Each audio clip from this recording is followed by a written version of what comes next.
आप भी अवेयर होंगे कि अक़वाम मुत्तहिदा की सलामती काउंसिल की इंसदाद दहशत गर्दी कमेटी के लिए पाकिस्तान अब वाइस प्रेसिडेंसी की तरफ चला गया है। पाकिस्तान के लिए ऑफ कोर्स ये बड़ी अचीवमेंट है। आप क्या समझते हैं, इससे हम क्या चीज़ें चेंज कर सकते हैं या बावर करा सकते हैं? भारत का बयानिया दफन।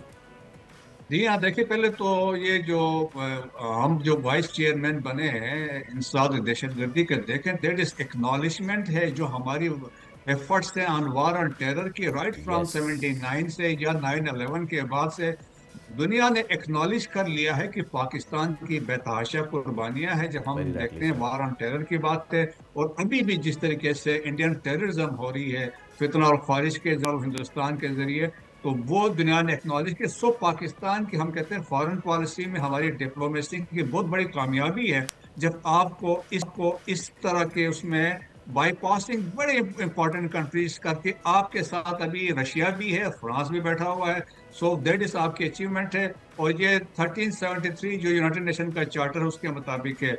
फिर उसके बाद 1988 का यूएन सैंक्शन कमेटी जो अफगानिस्तान है उसके आप हेड हैं, आप चेयरमैन बन गए हैं। सो उसमें भी पाकिस्तान की बड़ी अहमियत आ गई है। पाकिस्तान की देखें डिप्लोमेसी वहाँ पे कामयाब रही है।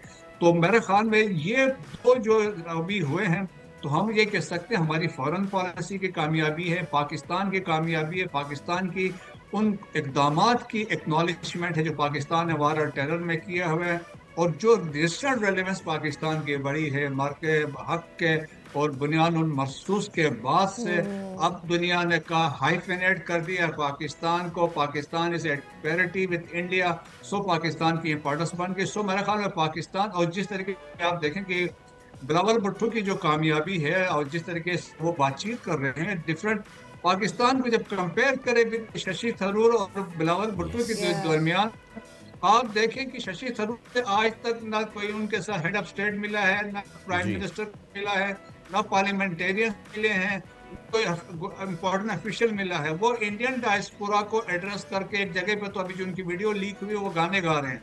तो अभी ये हालात है। जबकि हमारे देखें कि यूनाइटेड नेशन सेक्रेटरी जनरल से मुलाकात हुई है, यूनाइटेड नेशन जनरल असेंबली के प्रेसिडेंट से मुलाकात हुई, फ्रांस के एम्बेसडर से मुलाकात हुई जो न्यूयॉर्क में है, यूएसए के एम्बेसडर से मुलाकात हुई, ओआईसी को ब्रीफिंग दी है।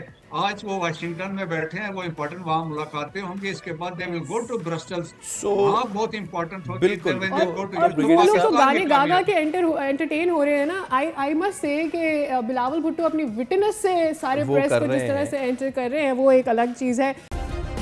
सब्सक्राइब करें और बेल दबाएं ताकि कोई खबर रह न जाए।